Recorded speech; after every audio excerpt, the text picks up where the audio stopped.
It all makes perfect sense. Everything about Randy Johnson I loved. I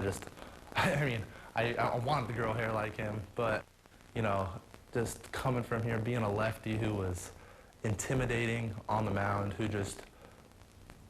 he had a presence around him. He didn't throw a baseball and he'd step on the mound, and, I mean, he had the game won half the time. It's just having that kind of presence and that mound presence and the way he carried himself, I loved it.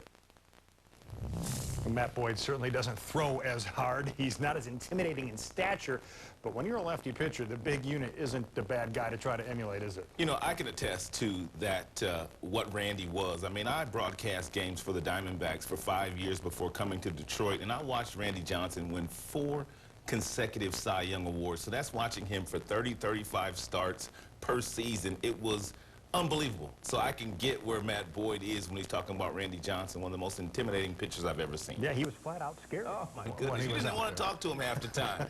I think he did that on purpose. Well, sure, yeah, he carried that mystique with him off the field as well. All right, Boyd isn't trying to be Randy Johnson. He's just trying to be the best Matt Boyd he can be, and so far, that guy is pretty good. Along with Michael Fulmer and Daniel Norris, they are developing into the pitching backbone of the Tigers' future, a future that Justin White reports could be now. Going through a pennant race for the first time can be a pressure cooker for a young pitcher. Fortunately for the Tigers trio of young starters, they're not going through it alone. Michael Fulmer, Daniel Norris, and Matt Boyd are all trying to help the Tigers strong-arm their way into the postseason.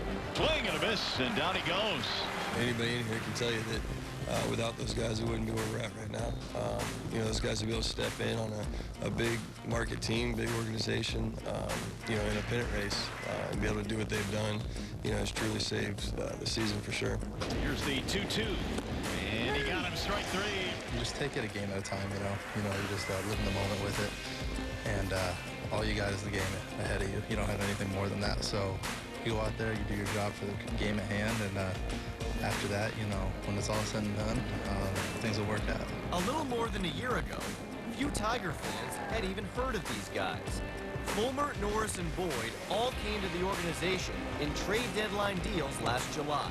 13 months later, they're all in the majors, going from prospects to prime time. Now the 1-2. Swing and a miss, down he goes. It's a special bond, you know. I mean, we're all new at this, but we're all out together, and it's special that we get to, you know, watch each other and go out there every day, you know, wearing that old English tee. Swing and a miss. We can learn from each other, and we can feed off of each other from outing to outing, and just watching Fulmer go out there is kind of like a bulldog mentality, and Boyd is kind of more of like a methodical, this is the pitch I'm going to make, and I'm going to execute it, and I'm trying to be kind of somewhere in the middle of that. Norris and Boyd gave the Tigers a glimpse of their potential in the second half last season, and Fulmer has opened a lot of eyes with his remarkable run this year. Got him, strike 3. I see you, Michael Fulmer. They each had a different journey to the big leagues. Now they get to share in the glow of reaching the destination.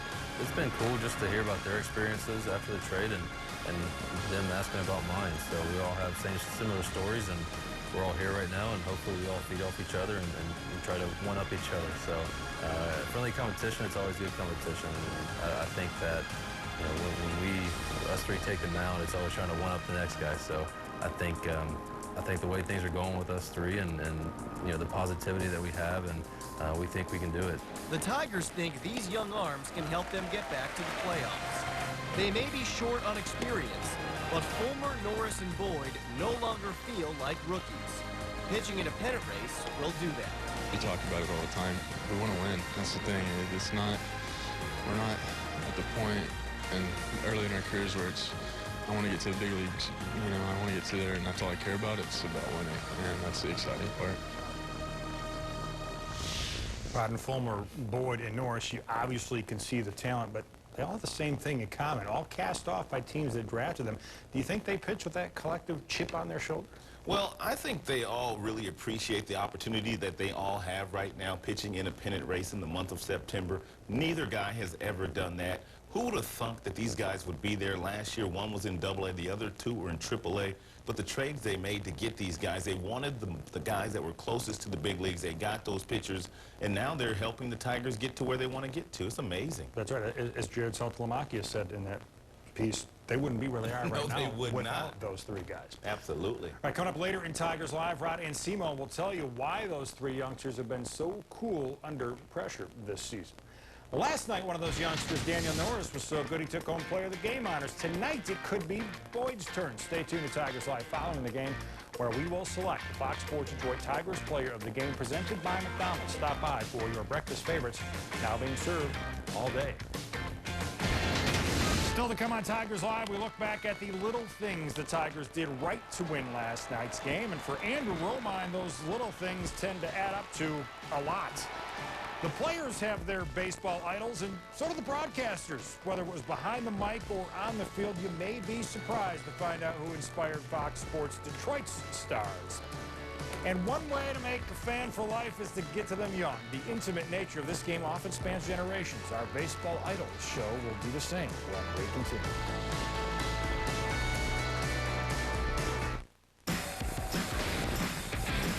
Swing and a miss. He struck him out. And the Tigers have a walk-off win. Deep into left field. Way back to the corner it goes. And that ball is gone. A home run. Way back and gone. It's a home run for Justin Upton. He's going to score. What a clutch hit for Kinsler.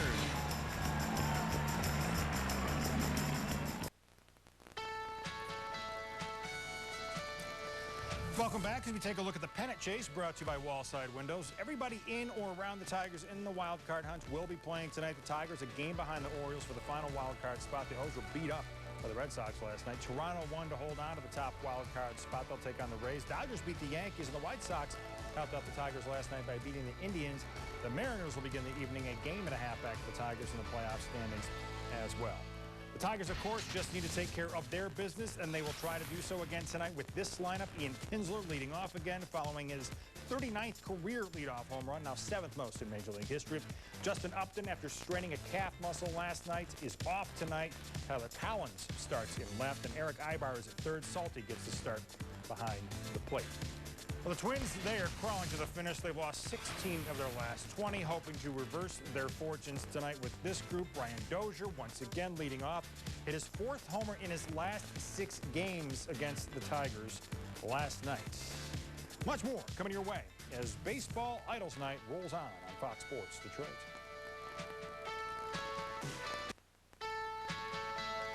Nolan Ryan, you know, that's the guy I idolized. I couldn't sit still for anything. I mean, I couldn't sit down and watch a baseball game to save my life, but anytime that he was on TV or a classic, you know, Nolan Ryan game, man, I was glued. So I emulated myself after him.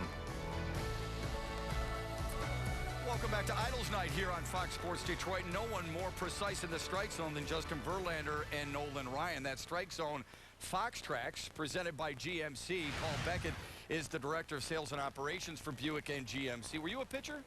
I was not, but Okay. I played one on TV once. All right, that's good. Who is your baseball idol? It's Idols Night here at the ballpark and throughout our broadcast tonight. Give me your baseball idol. That's a great question. I grew up watching the Tigers, but if I had to pick one, there's a lot of greats. I'd probably go with Willie Horton. Oh, okay. Well, Willie Horton's probably in the building somewhere. I want you to make sure you march upstairs and take a picture with him because he's a great guy, an absolute wonderful man. Great car in the 2017 Acadia, and it's something that I know a lot of people watched at the Detroit Auto Show, but it's different than last year. My wife used to drive one. What's different about 2017? So what we did for the 2017 Acadia is we put it downsized a little bit more in the heart of the market for the midsize SUVs. Refined it a lot, new sheet metal, all new interior, better fuel economy. So it's really where we think the sweet spot is for SUVs. But also we're continuing to build the last generation as the Acadia Limited, so if someone still needs the big size, they can get that as well. I used to love the commercials with the baseball, and because it kind of fit with the pitch, the Fox tracks. But it's different now. It's a little bit of a maestro. What's that all about? How'd that come about? Yeah, so the current campaign is called Precision, and last year we had the one with Jeremy Affeldt and the pitching, but we decided to take it to the next level this year, and with GMC being all about professional grade and precision, we really wanted something that spoke to that. So we thought with their all-new Acadia, the perfect vehicle or perfect way to do that would be with a maestro who's very exact and precise with an orchestra. And it also allowed us to have some fun with our signature music, which is Eminence Front by The Who. So we kind of incorporated that as well, and it's a great spot. We're very happy with it. That's our generation, man. The Who for sure. Roger Daltrey and company. Anything else going on right now with Buick GMC that we should know about? So Detroit is a phenomenal market for GMC. We have some of the best dealers in the country right here in Metro Detroit. It's actually the biggest market in the country for GMC right here in Detroit. So we're looking forward. We've had a great 2016 so far. We're poised for a big finish, and we've got a lot of great things to look forward to in 2017, starting with a few surprises for GMC at the Detroit Auto Show in January. Paul Beckett, it's great to visit with you. Thanks a lot. My wife loves the Yukon that she drives. Awesome. I promise you that. I drive the LaCrosse, and I love it as well. I know Anibal Sanchez's idol is somebody really close to him, and he gets a chance to sit down, visit, and talk with him every single day. You don't find that very often. I'm so blessed that I'm gonna say that, but my guy was, he's Omar Vizquel. Does he know that? Yeah, every single day I told him, every single day. I don't miss any opportunity to say that to him because for me, it's a blessing. Grow up, see this guy on the TV, making amazing plays every day, every time that I can saw him in the TV, and now see every single day next to me, talking, have fun. For me, it's a blessing.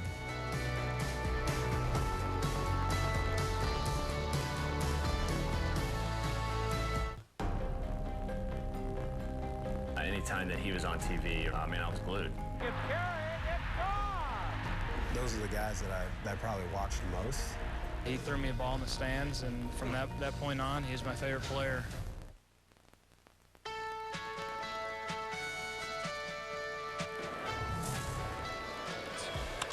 Uh-oh, swinging a drive to deep left field. That ball is up, and that ball is gone. Ian Kinsler with a leadoff home run, and the Tigers have the lead. In a case of great timing or great producing, let's go with great timing. Here's our Just for Men, just Ian Kinsler profile. His leadoff home run last night was his 7th of the season, tying him to Curtis Granderson for most leadoff homers in a season in Tigers history. And as we continue our Baseball Idols night, Ian Kinsler delivers his, and it's probably not a surprise that it's a second baseman.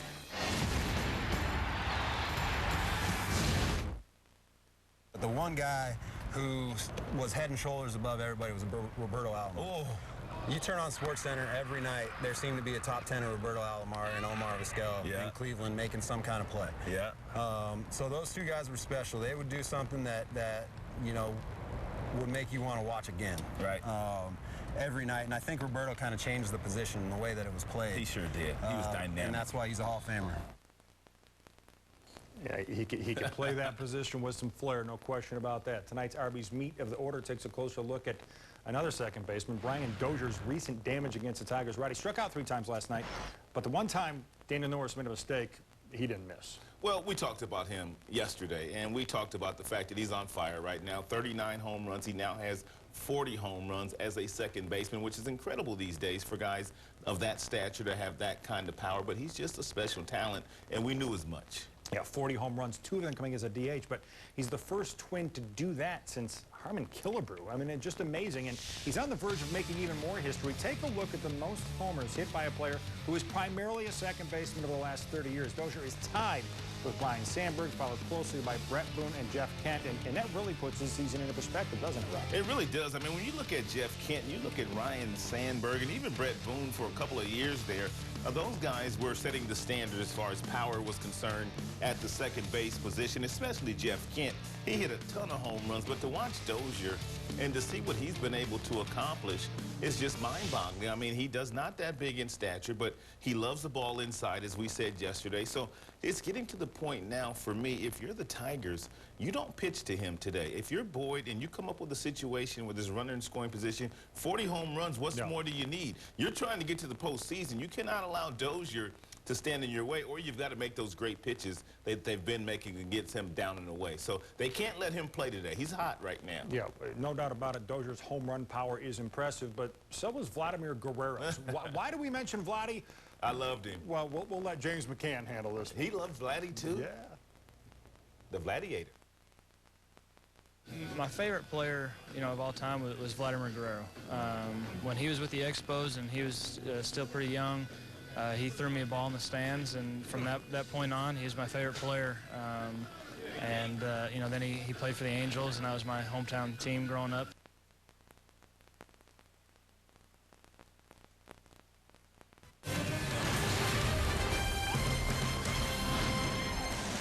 It was textbook, man.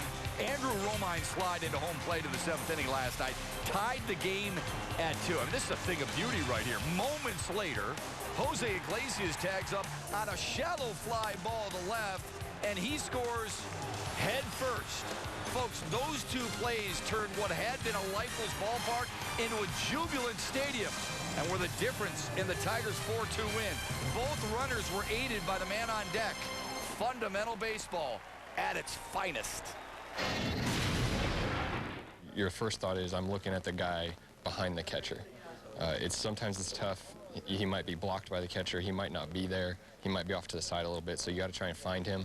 But your first thought is to pick up the third base coach, and then once you cross that guy, you're trying to find out what the catcher's doing. And a lot of times catchers will try and deke guys and make it look like they're not going to catch it, or make it look like they're going one way and go the other. So to be able to pick up that guy behind the plate who's directing you where to slide is going to be a big play. That's just what you're supposed to do, is the on-deck circle. When you're on deck, that's your responsibility. Your responsibility is to help a runner trying to score. It's your only responsibility besides getting ready for your at-bat. So, when there's a guy in second or a guy in first, even a guy in third for a tag play, you got to make yourself available to help out the runner. Welcome to the ballpark on Idols Night. Alongside Craig Monroe, I'm Matt Shepard. Glad you're with us. This should be a lot of fun. I can't wait to dive into the idols of all our different analysts and on-air personalities, and we'll get to that a little bit later on. Look, we talk about fundamentals in general. Base running is one of those fundamentals in baseball that I think is underrated. Help me with those two slides. Are they making a read here and react, or is this all instinct on both Andrew Romine and Jose Iglesias? Well, with Andrew Romine throwing from first base, Shep, he had to pick up the third base coach. Now, once he made that decision, Dave Clark made the decision to send him home, now he has to pick up Ian Kinsler, who is in the on-deck circle, but he has to be Andrew Romine's eyes, and that's exactly what Kinsler did. He let Romine know that the ball was on far to the left, and he needed to slide to the inside part of the plate. And take a look at this slide. What an outstanding slide by Andrew Romine. I can't do that slide, but Andrew Romine is one of those guys that just seems to do whatever it takes to get the job done. And when he's in the game, that's exactly what he does. He's impacting this game. And that's another way where he's not the big name player, right? But he's one of the role players that's going to be an impact player and make a difference. I love what Kinsler's doing there. So he's telling him to go to the inside. Yes. Now the next play, Jose Iglesias tabs up. I got to be honest with you. I thought it was too shallow, but Cameron Maben's helping Iglesias out on this headfirst slide, isn't he? I'm with you. I was a little bit concerned too when the ball was hit, when the Kinsler hit the ball to center field to Buxton.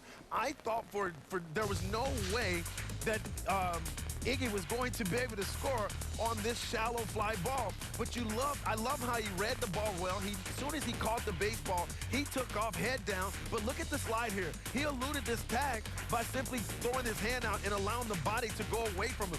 Again, you start to watch these guys take slides or make slides into home plate, into second base. These guys now understand how to maneuver their body, move their bodies in all kind of different ways to make sure that they can become safe. And I just love the way the guys played last night. That was textbook baseball right there. And I wasn't surprised that Kinsler was back there telling them Iggy to get down, and Romine to get down. And I wasn't surprised when Maben did the exact same thing. These guys are baseball players. So it's interesting. We look at the read, the react, the guys on deck, but the third element to why this was successful is something that we haven't been able to say about Detroit for a while now.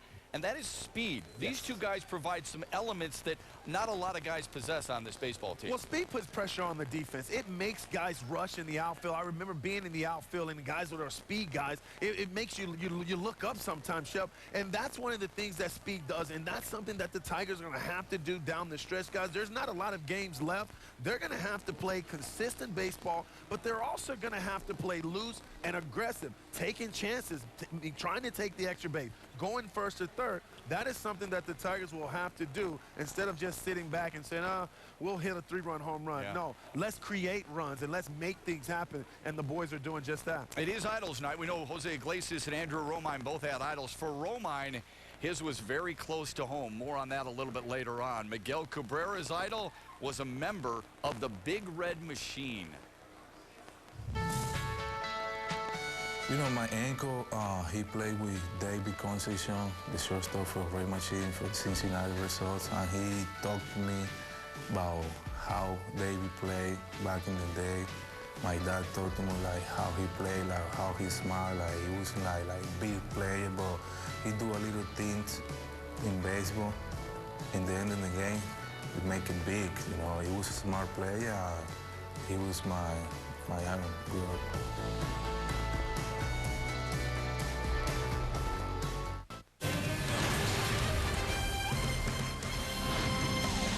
Tigers Live on Idols Night is brought to you by Family Heating, Cooling, and Electrical. Family's not just our name, it's the way we do business. By your local Toyota dealers. Visit buyatoyota.com. Toyota, let's go places. And by Blue Cross Blue Shield of Michigan and Blue Care Network. Confidence comes with every car. This is what being an idol is all about. I mean, sure, the performance on the field is one thing, but make sure you reach out and touch those young people. That's something that young man will never, ever forget. Welcome back. You want to believe in the long-term success of this Tigers ball club? Take a look at the 3 young pitchers that are throwing in these high-pressure situations in September. Case in point, Daniel Norris last night. He was on. In 6 1/3 innings, he had a career-high 11 strikeouts. Now, he's got an idol as well. It's not Trevor Thompson, but Trevor Thompson would be a very good one, if you ask me.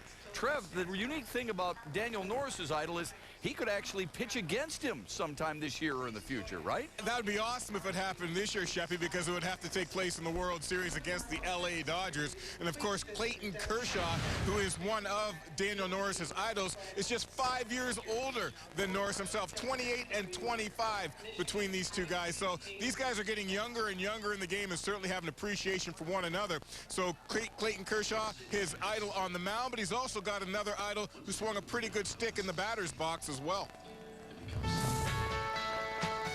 Growing up as a little kid, Chipper Jones, I loved watching him play. I grew up watching the Braves on TBS and all that. But as I kind of got a little bit older, like into high school and stuff, Clayton Kershaw, I mean, who else better to watch than him as a left-handed pitcher? And not only that, I mean, I loved watching him pitch and everything, but as a person, like, he just, the way he carries himself is exactly who I want to be. Guys, I'll tell you what, if Daniel Norris continues to have nights like he had last night, striking out 11 batters, he just might do what his idol has already done, and that is win a Cy Young Award sometime in the future. And wouldn't that be cool? But it might be even cooler, Sheppy, as you put it, if those guys face each other this year in the World Series. Let's hope that happens. Daniel Norris has got the stuff, Trev. I mean, you see him as a high-rotation kind of guy. Thanks very much. We'll check with you a little bit later on. Let's welcome in Rod Allen in the Call Sam Studios. Rod, as part of our Big Money, Menards Big Money highlights, we want to know about this young rotation. What makes you look at them and say, I believe those 3 guys can get it done, and the moment at this time of the year is not too big for them? Well, the one thing that comes to mind for me is both and all 3 of these guys have tremendous aptitude. I mean, when you think about what Rich Doobie has done with all 3 of these guys during the course of the regular season, it's remarkable. First, it was Fulmer. He gave him a changeup real early in the season, and we've watched what Fulmer's been able to do. And then he went to Boyd. He changed his arm slot. He got him to throwing harder and a better breaking ball to go along with that added velo. And then when you start talking about Norris, he's kind of softened him up as far as the front leg. Now he's throwing straight downhill, and he had 11 strikeouts last night. So not only is it their talent, but it's their aptitude and their willingness to learn and the smarts that they have to be the best that they are. Craig, how valuable is this experience for them? Oh, it's huge. This is huge. You don't get a chance to experience this unless you're in it. And these guys have embraced the role. They understand it's a pressure situation. But when you can go out and trust your stuff, Shep, you have to trust your stuff. And I am so excited for these young men because all of a sudden they've made some adjustments. They're now commanding the strike zone. They're pitching aggressive in the count. They're trusting that they can pitch to contact and trust their defense. It's just been a beautiful thing to watch these young men mature. Rod, is there a guy who has matured a little bit more in this second half among the three? Not to alienate any of them because they're all been pretty darn good. But look, Matt Boyd, who's pitching tonight, he's been pretty special, and he surprised me. I didn't think he had this kind of stuff. What about you? You know, he's probably the one that would surprise me as well because Fulmer's been doing it for a long, long time now. As a matter of fact, Fulmer might have a chance to win the ERA title and Rookie of the Year. So he's been doing it for a long time. But Boyd, really second half of the season, took that next step. He's always been a really good pitcher in the minor leagues, but he started losing that changeup more. The breaking ball is much better. And then obviously Norris has a lot of talent. I honestly think Norris has a chance to be the best of the three, being left-handed, 96, 97 with that fastball. Once he just learns a little bit more to take his foot off the gas pedal, guys, and throw a few more off-speed pitches and get some easier outs, some easier, softer contact, the sky's the limit for him. But the sky's really the limit for all three of these gentlemen. Rod, I can't wait to get your idol later on today, man. I am You're going to love him. On pins and needles. I know I'm going to love it. I love everything about you. Thank and you, we'll sir. talk to you a little bit later on. All right, you got game 2 of a playoff series. We know Justin Verlander's starting game 1. Who starts game 2 right now, if it's you? Game 2, it's going to be Michael Fulmer for me, guys. He's electric. His stuff is electric. That 98-mile-per-hour fastball, his demeanor, his bulldog attitude on the mound. He's a guy that, for me, is cut from that same cloth as Justin Verlander. He wants the baseball. He wants to be in battle, and I'd go to battle with that young man. Remember this, Matt Boyd, the man who starts tonight, the southpaw for Detroit, has allowed 3 runs or fewer in each of his last 10 starts. Luxury suite packages for Tigers baseball and the potential postseason games at Comerica Park are on sale now. All packages include a credit to be used toward a 2017 suite package. Call 313-471-2222 for more information. Back with more Tigers Live, Idols Night edition, next.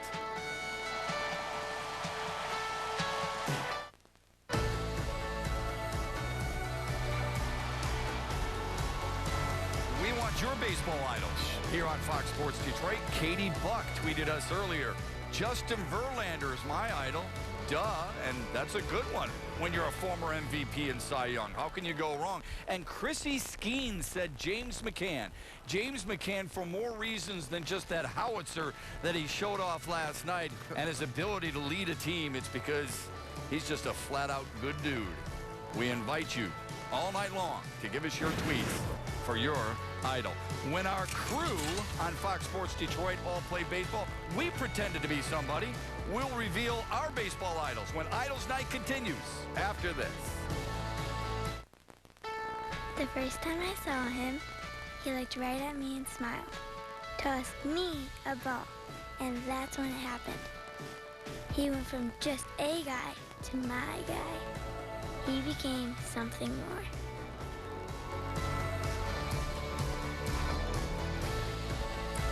That is awesome, isn't it?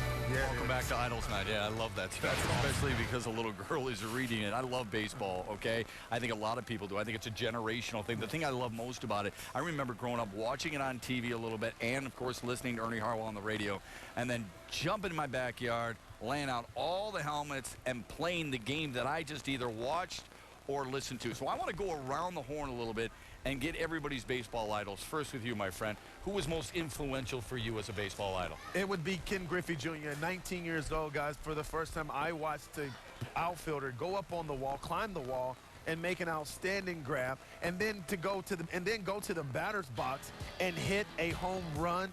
It was the most special thing that I have seen on a baseball field. Guys, I'm gonna be honest, I was a football player. I was a basketball player, loved them. But once I saw Ken Griffey Jr., I became a true baseball fan, and that was one of the things that I always wanted to do, was to be and look just like Griffin, have that real smooth six swing that he had. Yeah. And I will tell you this, I got the opportunity to play against my idol, Ken Griffey Jr. in Cincinnati. Dimitri Young introduced me to him, and I was like, I couldn't even control myself, Shep. I was so excited. I don't blame you, yeah. A lot of people out here feel the same way they finally meet you. He was one of the more graceful players yes, he was. I can ever recall. All right, Mario Impemba up in the broadcast booth.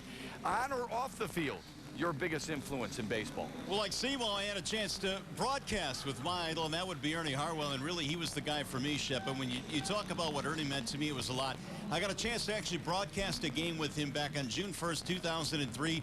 Ernie was our guest analyst that day. It was the day that Roger Clemens was going for his 300th win, and the game went 17 innings. So I actually got to broadcast almost 2 games with Ernie Harwell that day. But for me, he was certainly my guy. Jack, you grew up in Minnesota. Who was your guy? Harmon Killebrew. You know, as a kid, he was bigger than life. All the kids in Minnesota during my youth idolized Harmon Killebrew. He hit those monster home runs. But as I grew up and, you know, got to the big leagues myself, I played college ball with his son, got to know Harmon personally, and the more I got to know him, the more I realized I pick a great hero, because Harmon was the best human beings I've ever met, just a quality guy, and a guy that I can honestly say I'm very proud to know. All right, those are the booth idols. Let's go down to the field, check in with Trevor Thompson. Trevor, who was your guy? Well, guys, the guy that got me hooked on baseball as a 9-year-old was Mark the Bird Fidrich. Watching him pitch was something to behold during that summer. However, once the Blue Jays came on the scene, I had to rock the patriotism. Of course, they won the World Series in '92 and then went back-to-back in '93, thanks in large part to the guy who's managing in the other dugout, Paul Molitor. A lot of people remember Joe Carter's big home run in Game 6, and they forget Molitor hit one in that game as well and was also the World Series MVP that year. He and I discussed some of that earlier today. To get back to a World Series, it had been 11 years since I had played in one. And then to be a part of a team that won, you know, I was on base when Joe hit the home run. I always kid people that, you know, I was the winning run. You know, Joe's just was just a bonus. But I will always be indebted to Joe for stepping up and delivering, like you said, one of the most famous home runs in baseball history, and kind of culminated for me the whole changing and transitioning to Toronto and realizing I had made a really good decision. And it should also be noted that Molitor won that World Series along with the guy who's in the booth tonight, Jack Morris, who went back-to-back with the Blue Jays in '92, '93. So those guys have a little bit of catching up to do in regards to that as well as this series rolls on. But for now, let's get some more idols as we return to the Coliseum Studios and Mickey and Rod. Guys? All right, Trev, thank you very much. Rod, we'll start with you. Who was your guy? Well, Dusty Baker for me. I mean, I grew up in Los Angeles, and at age 17, I was playing in a high school all-star game at Dodger Stadium, and before the game, Dusty was watching our game. So I introduced myself to him. We talked for a moment, and he had these really sweet blue shoes. They were Blue Brooks shoes, and he gave me a pair. I was headed off to play rookie ball that same year, and when I got to rookie ball, our uniforms were blue. So I was clean. Not only that, but I was really, really clean. But the thing about Dusty Baker is that I've known him since I was 17, so now for the next 40 years, we've just become really good friends, and I can call him at any point in time. I lost my father at a very young age. He's like a father figure to me, and not only to me, but a lot of people out there. So he is one of the guys that I really, really look up to in this sport, and so do a lot of other people. I never met my guy, but I grew up idolizing Pete Rose, playing Little League baseball. Pete, primarily a first baseman in the later stages of his career. I always played first base. I tried to emulate everything he did. I had the same little crouch down batting stance, which for a kid who was tall at my age, it wasn't probably the best batting stance for me. I remember after one game 13, you know, Pete used to do this thing. He'd get the final out of first base, go to the mound and spike the ball. So I went over, I did that. I You were a hot dog. I spiked the ball, and the ump goes, "Okay, Pete, take it easy. Just hand me the ball next time." So that was the end of spiking the ball on the infield for me. But always loved Pete Rose, Charlie Hustle. I wasn't the most talented guy on the field, but I figured, look, if I could make up for it with hustle, hard work, maybe that'd give my team a chance to win a ball game. So that was always the guy I followed. And Pete Rose, the baseball player, not trying to defend anything that happened to Pete off the field or in later stages of his career, but as a baseball player, he was my guy. And of course, my broadcasting hero, No doubt, Matt Shepard, as we send it. Everybody. back What to a the step ballpark. down that is. But hold on, My though. goodness, how do you go from the greatest hit champion all the way down to me? But I appreciate it. No, but hold on now. We've heard about everybody else It's really baseball cool. idols. I love it. I want to know about my main man, Matt Oh, yeah. Shepard. All right. Well, you know what? I just talked with mine not too long ago. Mine was Alan Trammell. Man, Wow. I wore number 3 because of Trammell. I had to get the exact same spikes as Trammell. I hit the way Trammell did. I played the same position. Oh, It's an you incredible did? influence. Oh, you did? Oh, come on. Oh, you did? Hey, Tram. How Good to awesome see you, man. is that? Yeah, this was it. Hey, This how was are it. you? It just so happened to be in town. That's very nice of you. Thank you Here very we much. go. This Move is incredible. over. Yeah. I mean, listen. That's a hump baby. Oh, baby, When hump I baby first is met right. him, when I first met him, I was, and I don't get intimidated by people. I really don't. I was really intimidated by meeting Really? Alan Trammell. Look at him right now, Trev. I love He's it. like over This here. little He skinny got a little little guy. shaky. He was the guy, man. He was the guy. Everything I did, it was Alan Trammell, and he always led off. I know you weren't a leadoff hitter, but every time I had to lead off. And people actually sometimes called me, instead of Shep, they called me Tram sometimes. That's right. I got a question for Shep. Okay. I'm just curious. I'm honored, honestly, I am. But what about my game did you like? Everything. I love the soft hands. I love the gracefulness in turning to, the sweeping of the bag. I love the way you handled yourself. I love the fact that you were so underrated, and I fight for this to this day, that he's a Hall of Famer, and he was as good as any shortstop when he played. I love the way you carried yourself. I thought you were the ultimate profession. And even though I wish I could do the same right now in my business, that was me, North Farmington High School. The number That 3. is Number 3. Yep, so I'm not lying, and I wore the same spikes, but I sure as hell couldn't hit like you. Oh, man, I wish I could, because I wouldn't have been... Wow. I wouldn't have been stuck, you know, playing on a 500 club. I promise you that. But you were the best. Well, I'm honored. Absolutely. I appreciate Well, that. I actually want to add some to it, too, because you're absolutely right, Shep. You're the best. You're one of the best to play for, to play with. Your knowledge, your heart, the way you love us. I'm going to get emotional, but you're awesome, Well, dude. I appreciate You're awesome. that. I was brought up well. I have some great mentors, some great teammates, and even when I was a manager, even though we didn't win, but we did a few together. things. Yes, we did. fought together. We did. cared about each other. And you know, from that time on, the organization got better, got back to being the kind of organization that we know it is.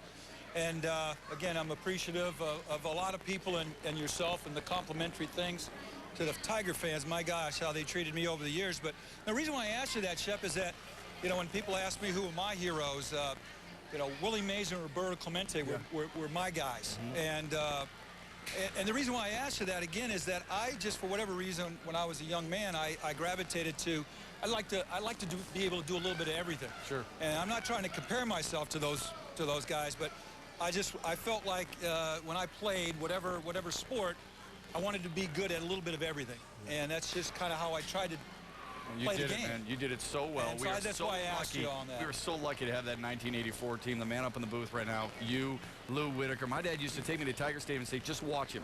Watch everything he does, not just when he hits or fields. Watch him in every single thing that he does. And that's what I did, and I tried to carry myself like you. Thanks for the influence. Believed in me. That's what I will Such a say. good guy, no doubt. 2003 gave me my chance. Yeah. He believed in me, threw me out You there remember every that, huh? single day, guys. And here you go. And now you've thrown them to me, and I'm lucky for it. Really lucky. right. We got to go to I break. appreciate it, guys. Stick Thank around you. because we got the pitching matchup next. How does Detroit make it 2 straight over the Twins? We answer that on Idols Night after this. This is what precision looks like, helping you see what's hard to see, thanks to Terrain Denali's Sideline.